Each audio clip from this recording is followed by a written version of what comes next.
Hello everyone, my name is Zilfalon, and I'm here to give a little feedback on a system that is new and something that is not that new on Guild Wars 2, but I still want to talk about both of those. So the first thing I want to talk about is the trade system, and the second thing I'm going to talk about is the daily quest system. So the trade system, just to show you what it is and what it was like. First, what was it like? At a specific level, you get points for your trade lines, and they will be unlocked, I think level 20 or something. And then, here, these are the level 1 trades. And to those, you go to a trainer, which is this guy, and you can buy a book, which will actually unlock all of the level 1 trades for 10 silver. And then you can immediately start experimenting. Then when you get level 40, don't pin me on the levels, I have no idea anymore, but there was a specific level when you got to the level 2 trade lines. And there was a specific level, I think it was 60, that you can get to the level 3s. Now, you buy the book, which got more expensive over time, of course, when you're level 60 for the level 3 trades, you actually pay, I think, what was it, 1 gold? Yeah, that was kind of a lot back then. Now, it's very different. Every single trade you have to unlock, and you can do that 2 ways. One is to do specific quest for unlocking this single trade. Every trade you want to unlock has a specific quest. So this quest could be participate in a certain event in this area, or complete this area, explore everything, or complete this quest in story mode, or what was the other thing? Clear this dungeon in story mode. So this kind of lets you see more content, or reminds you to see more content if you don't want to go dungeons, because I feel like, okay, I want to do dungeons, but most of them are for level 80, and not a lot of groups are taking characters that are not level 80 yet. Then you have a hard time actually completing this dungeon and getting the skill. So here comes ArenaNet tells me then, okay, well, you don't need to do the quest, you can also buy the skill. And this is what is on the left side here. You can buy every trade separately. So you buy every level 1, every level 2, and every level 3 trade for each trade line, instead of doing the quest. So if I would just buy them for each trade line, this comes about 8 gold and 60 silver and 72 skill points. If I buy all trades for every trade line, it ends up with 43 gold and 360 skill points. This is a lot. Okay, this is not something you do in a week. This is something that you have to accumulate, and it's not like you use those skill points for other things. I mean, you have to buy your skills with it. You can also use them to actually buy components to craft new stuff that is better than the stuff you have.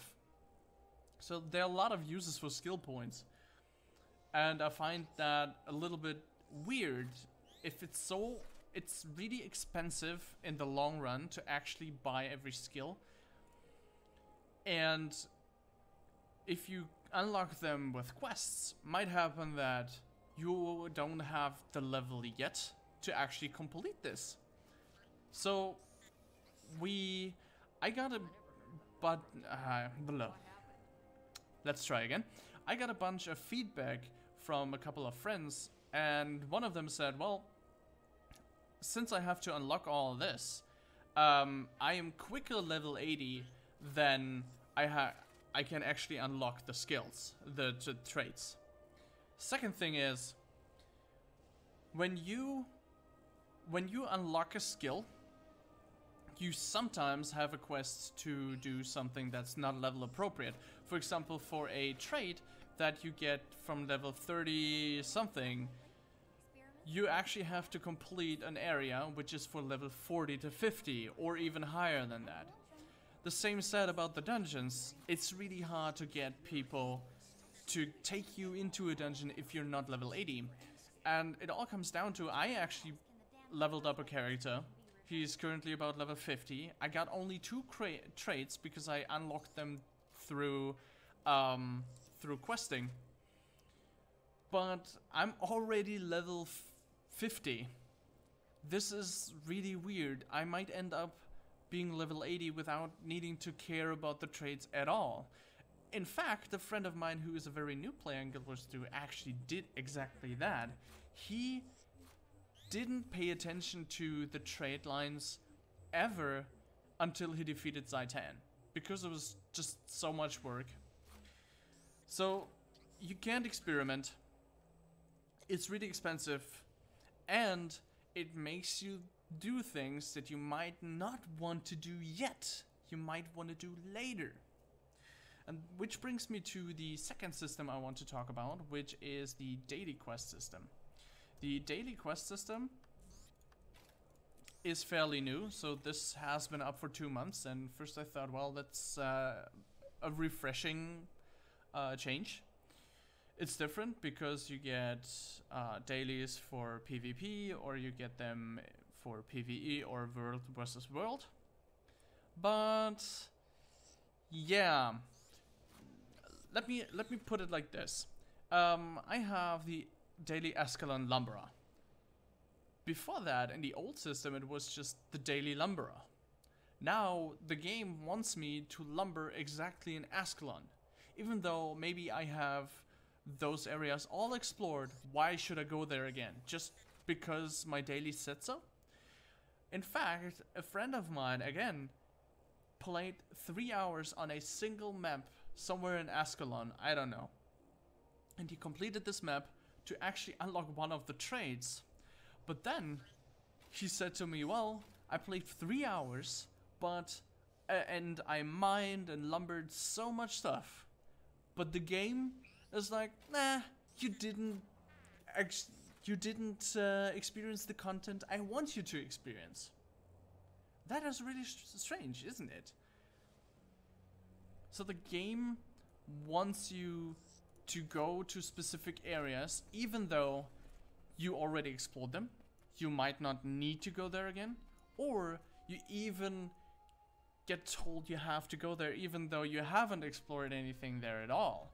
But you're lumbering, but you're doing it at the wrong place. They're like, well, you lumbered a lot, but I don't care because you lumbered the wrong trees. Is that the way to go? I'm not sure. Next thing, yesterday I had the daily Fractal and a second daily quest, which was, and the daily Fractal was fine, but the next thing was Fractal 21 to 30. And I thought, well, that's not cool, because what am I gonna do with this? Because my character is just in Fractal level 8. There is no way in 12 hours I can get this far and actually complete this daily quest. It's really hard for new players actually to complete everything. I felt when I started the game with this character, and I started the game when it came out, I felt like, okay, this is actually something that keeps me playing, because after 2 hours the game tells me, hey, you did good, you saw some content, you did a bunch of stuff, and you helped Tyria in a way, and then here you go, here you have your achievement points. Yeah, that's really cool.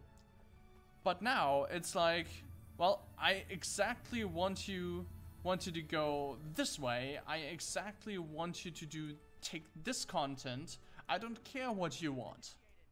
This is really weird, because Guild Wars 2 in the beginning was a game that actually advertised on play it the way you want, and actually a lot of players, even I saw a couple tutorials and helpful tips for newbie players, They asked, they recommended play the game in your own pace.